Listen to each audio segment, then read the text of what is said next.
하나 싶은 분위기이기도 합니다. 여론조사대로 바이든이 승리를 하게 될지 또 지난 대선 때처럼 트럼프가 역전을 하게 될지 여러 궁금증이 좀 있습니다. 미국 현지 연결해서 대선 상황 들어보겠습니다. 미주 한인 유권자연대 김동석 대표 연결해 보죠. 안녕하십니까? 안녕하세요. 예.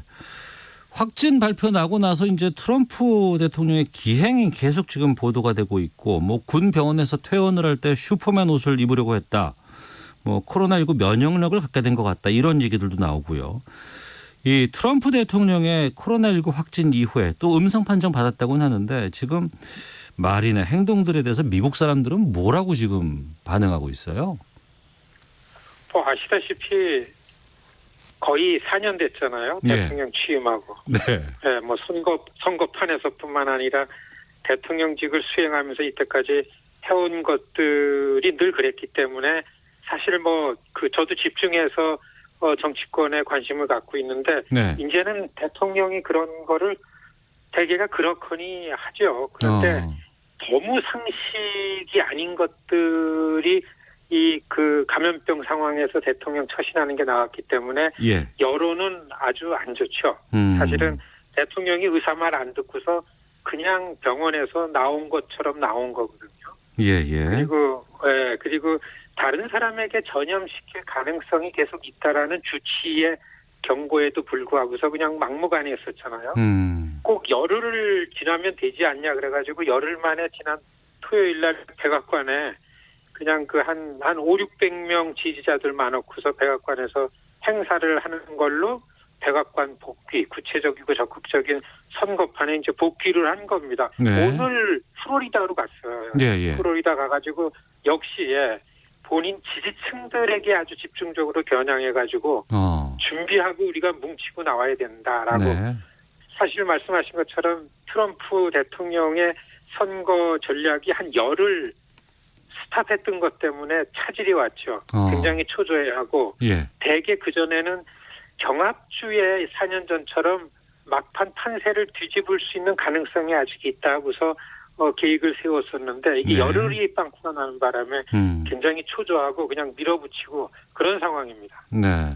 확진 판정 받은 이후에 뭐 면역력 생겼다 이렇게 얘기를 했었고 음성 판정을 받지 못했다고 해서 계속 논란됐었는데 지금 보도로는 음성 판정을 받았고 그리고 나서 이제 플로리다 유서로 지금 간 것 같아요. 근데 이 유세 과정에서 좀 유권자들 접촉하고 이런 게 좀 논란이 되지 않을까 싶거든요. 뉴스 채널에서 나오는 이 전문가들은 그런 경고를 많이 하고 있지만은 예. 사실은 플로리다 유세 가면서 뉴스에 터졌습니다. 조사한 거 어떻게 조사해서 어떤 상황이다라는 구체적인 발표는 없었는데 여하튼 음성이 나왔고 네. 또 주치의가 다른 사람에 감염시킬 가능성이 없다. 그렇기 때문에 대통령이 유세 다니는 거에 문제가 없다. 이런 내용의 주치의가 발표를 한 것 때문에 뭐 플로리다에서 아주 씩씩하게 유세를 했는데요. 네. 내일 펜실베니아로 갑니다. 예. 이게 트럼프 대통령 선거 유세 특징이 직접 대면 유세를 굉장히 많이 소화하는 겁니다. 네. 4년 전에도 한 달 동안에 68곳을 경합주를 다녔는데 이번에도 토론회 이후에 그렇게 계획을 세웠다가 이 차질이 온 거죠. 네. 하루에 2-3군데 유세를 소화할 만한 건강을 회복하고 정상이다. 이렇게 얘기하고 있습니다. 그러면 그 대면 유세를 하고 나면 트럼프 대통령의 지지율에 좀 이렇게 상승 효과가 있습니까? 확진 판정 나고 병원 입원했다 나오는 과정에서 트럼프 캠프 안에서는 좀 긍정적인 메시지들이 나왔습니다. 네. 그동안 전당대회 8월 말 이후에 한 달 동안에 기대했던 트럼프의 지지층은 아주 광적이고 열혈 지지층입니다. 이게 4년 전에 거의 광적으로 나와서 직접 액티브하게 움직였기 때문에 예. 지지층이 결집되고 확산이 됐었는데 예. 이번에는 그게 기대만큼 안 나왔는데 이유가 원인이 지금 트럼프 지지층 쪽으로 코로나 바이러스 상황이 아주 엄혹해졌습니다. 네. 이것 때문에 그렇다 그런데 이것이 대통령이 입원했다 나오면서 이게 정상이 됐다라는 분위기가 전해지면서 좀 움직이기 시작했다. 때는 이때다. 이런 메시지가 이제 캠프 안에서 나오고 있습니다. 네, 캠프 분위기도 상당히 좀 중요할 것 같은데 이번에 그 타임지 보니까 코로나19 바이러스 연기가 백악관에서 분출되는 모습을 최신호 표지로 내놓기도 했습니다. 지금 백악관에서도 또 캠프 안에서도 코로나19 확진자가 꽤 나왔다고 하는데 그 이후의 상황은 어떻습니까? 계속 확산되고 있나요? 캠페인 캠프는 뭐 거의 지도급 되는 시니어 매니저들이 다 확진이 됐기 때문에요. 네. 그 어떤 계획도 못 세우고 굉장히 어려움을 겪는 게 한 일주일 이상 갔죠. 또 한 가지는 미국 시민들이 이 코로나 상황에서 감염되는 발원지가 백악관 안이 됐다라는 게 노출이 됐습니다. 예. 사실 그동안 시민들은 환자들이 나오는지 안 나오는지 백악관에 대해서 이 믿음 같은 게 별로 없었는데 네. 숨길 수 없을 만큼 고위급들이 거의 10명 이상이 나오니까 그 안에 주니어들, 하급 관리들은 얼마나 많겠느냐 아직 잘 모르죠. 여하튼간에 지금은 백악관 업무가 가능한지에 대한 시민들의 의심이 굉장히 높아진 상황입니다. 불안한 거죠. 예. 이번 대선 3주 남은 상황에서 가장 중요한 이슈 이건 뭘 꼽을 수 있을까요? 사실 트럼프 쪽의 선거 전략은 이 인종 시위에 대응하는 이 공포 마케팅이라고 알려진 그 법과 질서였었습니다. 그게 전당대회 직후에는 좀 맥혔었죠. 네. 그다음에 바이든 쪽에서는 이 코로나 상황에 대한 현직 대통령이 잘못 대처한 거기 때문에 지금 22만여 명, 800만여 명의 감염이 됐다, 22만 명이 죽었다 이런 상황이 됐으니까 대통령 책임론에 대해서 반 트럼프 전선을 만드는 게 선거 직전에 양쪽의 전략이었었습니다. 네. 그런데 다시 트럼프는 코로나 상황이라는 주제를 좀 피해가려고 그랬는데 이게 다시 본인이 확진되면서 그냥 왕창 그냥 주저앉게 된 거죠. 네. 굉장히 불리하게 된 거죠. 그래서 가장 큰 변수는 전문가들은 코로나 상황이라는 부분이 그래도 지금 가장 변수다. 백신이 나오고 좀 유연해지고서 잠잠해지면은 경합주에서 막판 판세 덮는 게 가능하지 않느냐라는 이런 그 예측이 나오고요. 네. 역시 바이든 쪽에서는 앞서가는 지지율을 잘 관리해 나가는 거 그리고 전선은 빅텐트라는 반 트럼프 전선을 잘 유지하는 거다. 네. 현직 대통령이 병원에 입원하니까 잠깐 동정론이 좀 팽배돼 있었습니다. 예. 그때 굉장히 바이든 쪽에서는 긴장했죠. 조용히 계획된 대로 간다라는 부분에 캠페인 메시지들이 많이 나왔었습니다. 그런데 역시 트럼프 대통령이 다시 씩씩하게 나서면서 네. 이전의 모습대로다 그냥 치고받고 공방전으로다가 될 거다 이렇게 전망이 됩니다. 네. 그 2차 대선 TV 토론은 진행한답니까? 그 토론회 준비위원회에서는 안 하는 걸로 됐습니다. 백악관이 다시 네. 할 용의가 있다라고 메시지를 안 한다 그랬다가 보냈다 그러는 대답이 없고 이미 바이든 쪽에서는 안 하는 결정된 것 때문에 일정을 뭐 겹쳐가지고 4군데나 만들었기 때문에 네. 2차 토론회 15일 예정된 2차 토론회는 안 하는 게 확정된 것 같고요. 그 대신에 22일 날 토론회는 양쪽에서 그 하는 걸로다가 거의 그 합의가 된 걸로다 보여집니다. 알겠습니다. 자, KBS 라디오 오태훈의 시사본부 미주 한인 유권자연대 김동석 대표와 함께 미국 대선 상황 살펴보고 있습니다. 여론조사하고 미국의 그 선거 결과는 맞지 않는다더라 이런 얘기를 참 많이 했었는데 경합주가 중요하다는 얘기 참 많았었거든요. 여론조사는 바이든이 항상 앞섰다고 하고 지금 판세는 정확히 어떤 상황입니까? 전달 8월 달 정도에도 지지율의 격차가 굉장히 크다. 네. 그래서 이게 나머지 기간에 트럼프가 따라잡아서 역전시킬 수 있겠는가라는 이런 상황이었었는데 네. 오히려 이 대통령 확진이 되고 이런 과정 거치면서 격차는 더 벌어졌습니다. 전국 지지율이 오늘 오전에 나온 데이터가 8 내지 12%로 한 4군데 조사한 게 바이든이 우세하는데 사실 전국 지지율은 지금 별 의미가 없습니다. 네. 말씀하신 대로 경합주를 따져봐야 되는데요. 예. 경합주 아주 지금 가장 박빙의 경합주가 6군데입니다. 위스콘신, 펜실베니아, 플로리다, 미시간, 애리조나, 노스캐롤라이나 이런데 네. 플로리다, 노스캐롤라이나, 애리조나가 트럼프가 우세하다라고 얘기해도 되는 정도로 돼 있고 나머지 위스콘신, 펜실베니아, 미시간은 바이든이 한 6%, 5 내지 6% 리드하는 걸로다가 한 일주일 이상 가고 있습니다. 그렇기 때문에 이 경합주에서 지금 대의원 숫자를 대통령 선거인단 숫자를 비교하면은 경합주의 한 곳이라도 트럼프가 바이든한테 뺏기면은 이 선거 전체 선거인단 수로다가 지기 때문에 이미 지지율 갖고 따져볼 때는 바이든 대세를 어떻게 달리 얘기할 수 없다. 이게 이제 전반적인 그 예측이고요. 오늘 블룸버그에서 기사 난 거를 조사한 게 나왔는데 86% 내지 89%가 바이든 당선 확률이 그렇게 나왔다라는 게 나오면서 지금 여론은 그렇게 됐습니다. 당선 확률, 바이든 후보의 당선 확률이 86% 가까이 되고 있다. 이런 지금 예측인 거죠?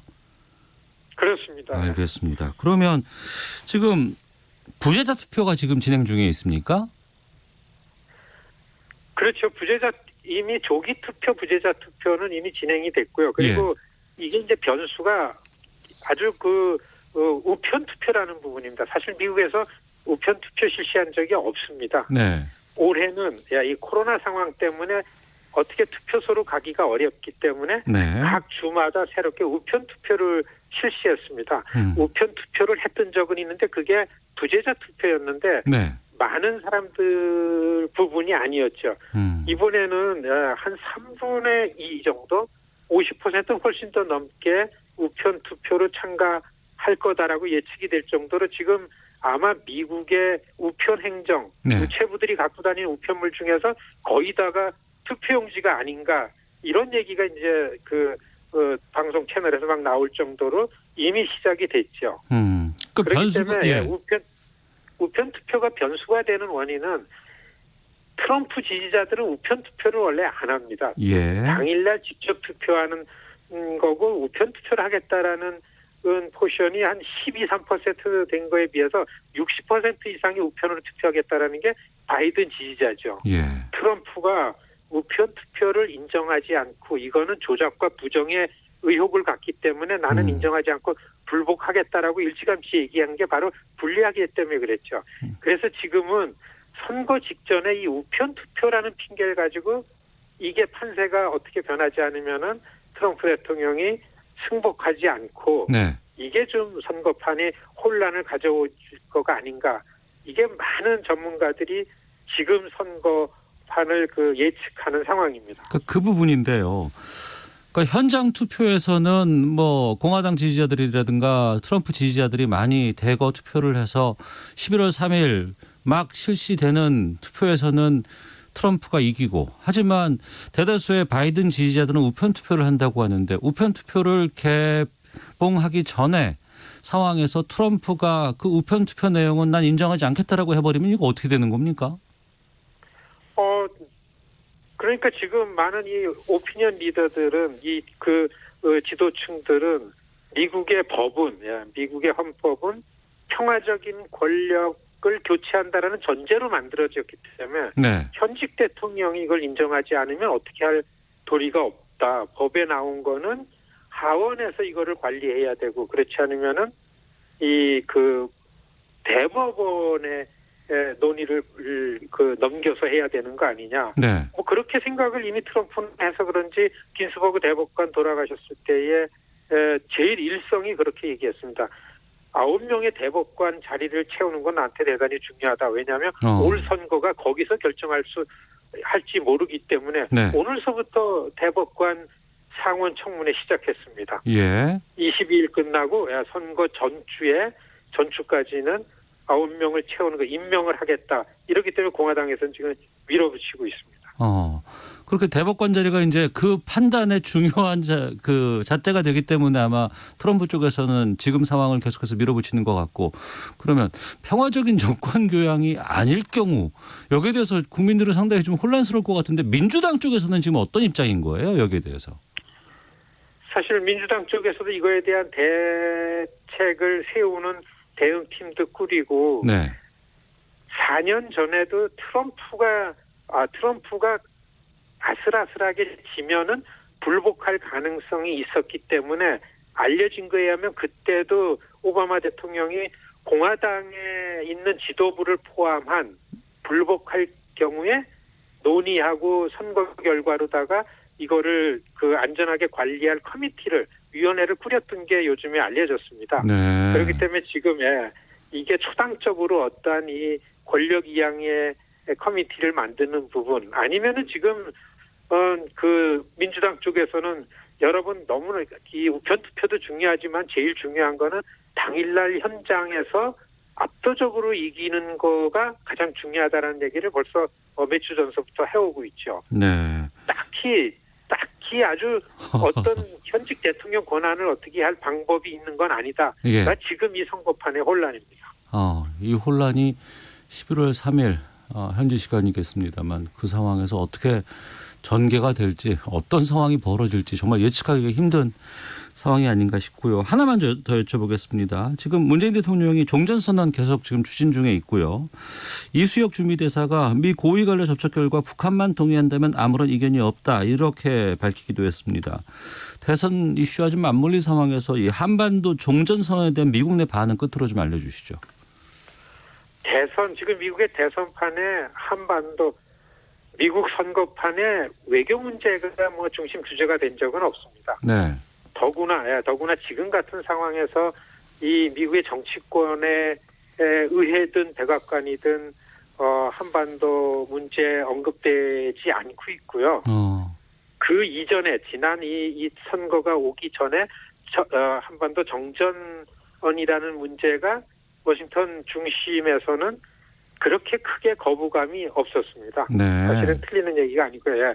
저희가 그걸 의회에서 직접 활동을 하고 있었기 때문에 네.